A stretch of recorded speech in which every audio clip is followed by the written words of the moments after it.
Hi, welcome to iDream. Cine ఇండస్ట్రీలో కొంతమంది నటులు ఉంటారు. వాళ్ళకి సినిమా తప్ప వేరే లోకం తెలియదు, సినిమా తప్ప వేరే వ్యాపకమూ తెలియదు. అలాంటి నటుడే పింక్ పాంగ్ సూర్య. ఆ నలుగురు సై, జై చిరంజీవ, బాహుబలి లాంటి పెద్ద సినిమాల్లో యాక్ట్ చేసి ఆ సినిమా ద్వారానే కావాల్సినంత పేరు ప్రఖ్యాతులు సంపాదించి ఆ సినీ ప్రయాణంలోనే కొన్ని ఇబ్బందులను ఎదుర్కొని ఇప్పటికీ సినిమా తప్ప మరో మార్గం తనకంటూ లేదని చెప్తున్న పింక్ పాంగ్ సూర్య మనతో ఉన్నారు. ఆయన అడిగి మరిన్ని విశేషాలు తెలుసుకుందాం. Hi sir. హలో అండి. హాయ్. ముందుగా ఐ డ్రీమ్ వ్యూవర్స్ అందరికి కూడా నమస్తే అండి. Thank you sir. ఎలా ఉన్నారు sir? I'm good, super. And ఇప్పుడు మీ జర్నీ ఎలా ఉంది సార్? అంటే గతంలో పింక్ పాంగ్ సూర్య అంటే మాకు తెలుసు, చాలా పెద్ద సినిమాల్లో మంచి మంచి క్యారెక్టర్స్ పడ్డాయి. తర్వాత కాలంలో కొంత ఇబ్బందులు బట్ దాటి మళ్ళీ మీ సినీ ప్రయాణం కంటిన్యూ చేస్తున్నారు. అండ్ ఇప్పుడు ఎలాంటి ప్రాజెక్టులు వస్తున్నాయి సార్? ఇప్పుడు మంచి ప్రాజెక్ట్స్ చేస్తున్నాయండి. ఇప్పుడు జాట్లో ఒక 10 మెంబర్స్ ఉంటారు, అందులో one of the member. Okay. Dialogues ఏమి అంత పెద్దగా లేకపోయినా కానీ క్యారెక్టర్ అంటే రిప్రజెంటేటివ్గా ఉండే ఒక ఊరికి సంబంధించింది జాట్. ఓకే, అవును. నాకు నెక్స్ట్ April 10th రిలీజ్ అవుతుంది. గోపి మల్లేన్ సార్ది. అవును, బాలీవుడ్ సినిమా చాలా బాగుంటుందండి. అందులో ఒక 10 మెంబర్స్ది ఎపిసోడ్ ఒకటి ఉంటుంది, అది బాగుంటుంది. నెక్స్ట్ ఇప్పుడు నా ప్రాణం అని ఒక సినిమా చేస్తున్నాను, ప్లస్ పాన్ ఇండియా అని ఒక సినిమా చేస్తున్నాను. సినిమా పేరే పాన్ ఇండియా, వైజాగ్లో జరుగుతుంది. అలాగే ఇంకో కొత్త ఒక 2 ప్రాజెక్ట్స్ చేస్తున్నాను. మేబీ ఈ ఫౌజీలో నెక్స్ట్ మంత్ అన్నారు అను సార్, విలేజ్లో గెటప్ ఉంటుంది సూటి అన్నారు. సో అదొకటి ఉంటుందండి. ఇంకా వెబ్ సిరీస్ ఒకటి మిస్టర్ ఆనంద్ అని వెబ్ సిరీస్ జరుగుతుంది. సో అలా కొన్ని ప్రాజెక్ట్స్, వెబ్ సిరీస్ ఇలాగా కొంచెం ప్రజెంట్ అయితే I'm so very happy. Super బిజీగానే ఉన్నారు.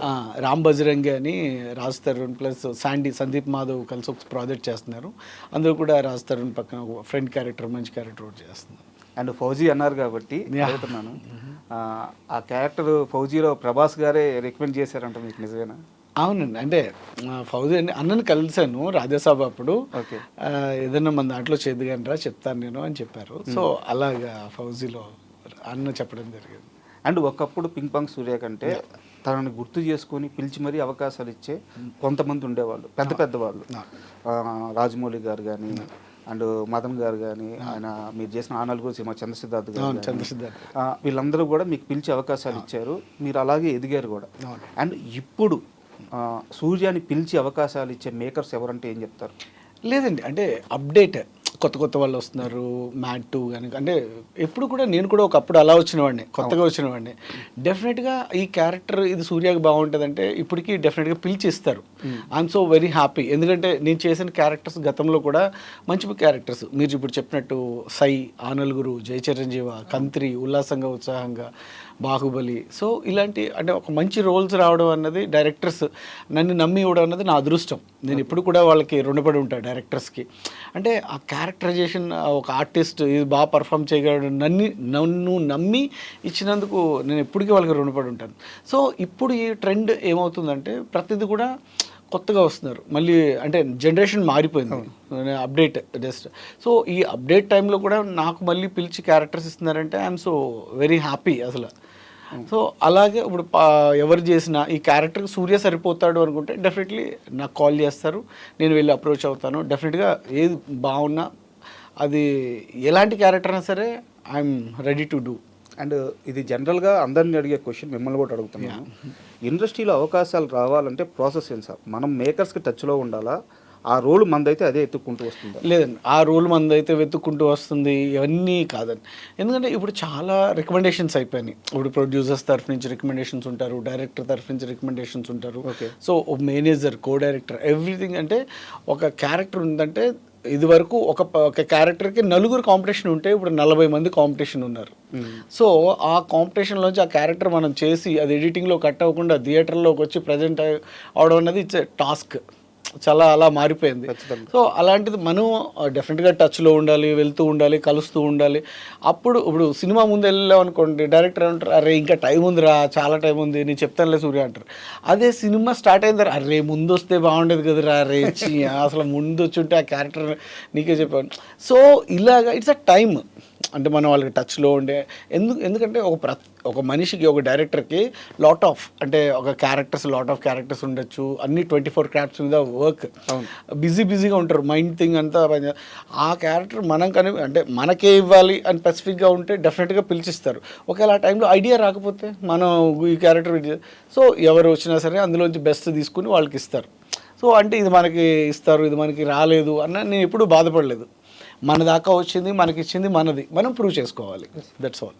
అండ్ ఇందాక మీరు అన్నట్టు ఇప్పుడు కొత్త జనరేషన్ అయితే వస్తున్నారు, అండ్ మీరు ఆల్రెడీ ఆ ఫేజ్ దాటేసి సక్సెస్ఫుల్గా బయటకు వచ్చేసారు. ఇప్పుడు మీ క్యారెక్టరైజేషన్స్ కానీ మీకు వచ్చే రోల్స్ కానీ వేరున్నాయి. అండ్ వాళ్ళ కాంపిటీషన్ని తట్టుకొని మీరు ఇప్పుడు సర్వైవ్ అవ్వాలంటే మీరు అడిషనల్గా అడాప్ట్ చేసుకున్న స్కిల్స్ ఏంటి? ఏమండి కొత్త పాత్ర అనేది ఏం లేదు, ఐఎమ్ న్యూ బార్న్. మళ్ళీ ఇప్పుడు జనరేషన్ మారిందంటే మళ్ళీ నేను కొత్తగా ప్రజెంట్ అవుతున్నట్టే.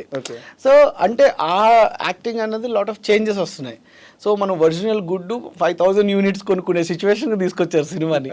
అంటే యుగాంతం అయిపోయి ఒక కల్కి లాంటి సినిమాలో అంటే సో లాట్ ఆఫ్ అంతా జనరేషన్ మారిపోయింది.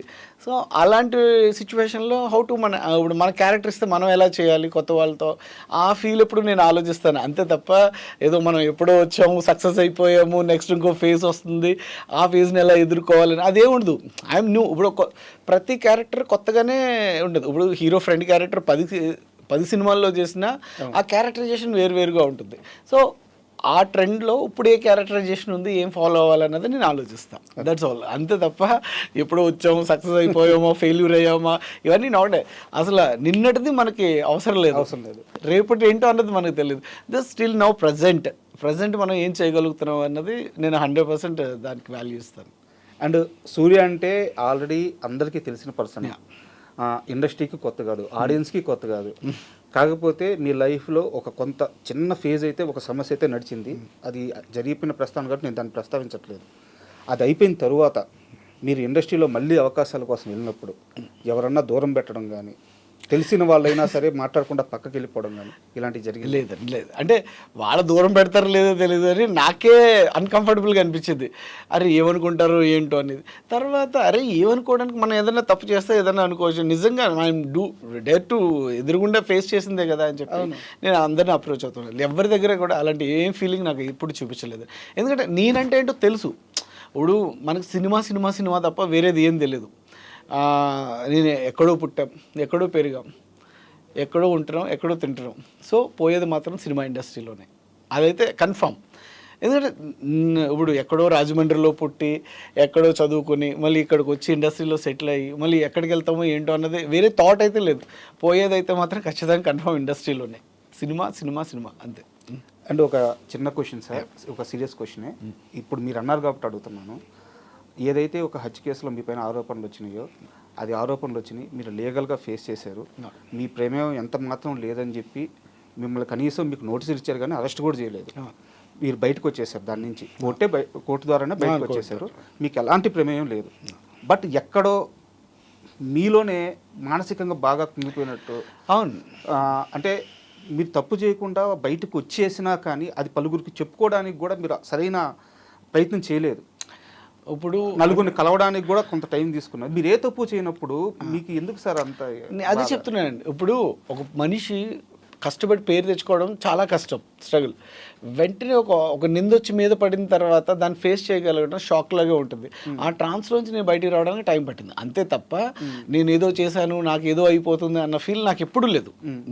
నేను ఇంతకుముందు మన ఐ డ్రీమ్ ఇంటర్వ్యూస్లో కూడా సార్తో కూడా నేను ఇదే టాపిక్ డిస్కస్ చేస్తే హార్ట్ఫుల్ చెప్పేశాను నేను ఓపెన్గా, ఇది మై సిచ్యువేషన్. అంటే ఎంతో కష్టపడి మన ఊర్లో మీరు అన్నారు ఏదో చిన్నప్పటి నుంచి పారిపోయి వచ్చి 7th క్లాస్లో మళ్ళీ మినిమం అన్న చదువుకుని రావాలని చెప్పి ఆ 10th ఫినిష్ చేసి ఇంటర్ జాయిన్ అయ్యి డిస్కంటిన్యూ చేసి మళ్ళీ ఇండస్ట్రీకి వచ్చి మనం ఇంత ఇండస్ట్రీ తప్ప వేరేది ఏం లేదు. అంటే హీరో ఇలా అయిపోవాలని కాదు, చిరంజీవి గారిని ప్రభుదేవ గారిని వీళ్ళందరినీ ఇన్స్పిరేషన్గా తీసుకుని అరే మనం కూడా డాన్స్ బాగా చేయాలి, యాక్టింగ్ బాగా చేయాలి, అందరూ మనల్ని మెచ్చుకోవాలి, ప్రతి ఒక్కరికి ఆర్టిస్ట్కి ఉంటుంది అది. సో అలా అంత కష్టపడి ఎదిగిన తర్వాత టక్మని మనకు సంబంధం లేని ఒక నిందొచ్చి మన మీద పడితే హౌ టు ఫేస్ ఇట్, ఎలా ఫేస్ చేయాలి, నేను ఏం చేయాలి అరే దాన్ని ప్రూవ్ చేసుకోవడానికి నాకు టైం పడుతుంది టక్మని. ఇప్పుడు ఒక మంచోడు ఒక దొంగ పక్కన మంచోడు ఉన్నా సరే వాడిని కూడా తీసుకెళ్ళి దొంగే అంటారు. దాన్ని దొంగ దొంగ దొంగ అని 10 సార్లు చూపించేసరికి ఆడియన్స్ కూడా ఏమవుతారు, ఈడు దొంగే ఇంకా అంతే. ఇప్పుడు ఎలా మారిపోతుందంటే మన మెయిన్ ఇండస్ట్రీ కానీ ఏదైనా పార్టీ కానీ జరుగుతుంటే ఒక 5-6 ఫ్రెండ్స్ కలిస్తే మందు తెచ్చుకుంటారు, సోడాస్ తెచ్చుకుంటారు, గ్లాసులు తెచ్చుకుంటారు, అన్నీ తెచ్చుకుంటారు, కానీ స్టఫ్ తెచ్చుకోరు, తక్కువ తెచ్చుకుంటారు. ఒక పర్సన్ సెలెక్ట్ చేసుకుంటారు, ఆడే స్టఫ్. ఆ పార్టీ అయ్యేలాగా వాడి గురించి అనలైజ్ చేస్తూ వాడు బ్యాడ్ గుడ్ అన్నీ మాట్లాడుకుని అండ్ లాస్ట్కి ఫైనల్గా గుడ్ చేస్తారో బ్యాడ్ చేస్తారో అన్నది మనకి టాస్క్లా ఉంటుంది. సో అదే స్ప్రెడ్ అవుతూ ఉంటుంది ఇండస్ట్రీ మొత్తం అందరూ. ఆ 6 మెంబర్స్ కలిసి 6 మూవీస్ చేస్తారు, అలా స్ప్రెడ్ అవుతూ ఉంటుంది. అంటే గుడ్ ఆర్ బ్యాడ్ ఏదైనా సరే ఆడియన్స్ మనం మధ్యలో ఉన్న సర్కిల్లోంచే మనకి ఏదైనా వస్తుంది. ఆడియన్స్ అందరూ మెచ్చుకోవాలనే కదా మనం చూస్తాం.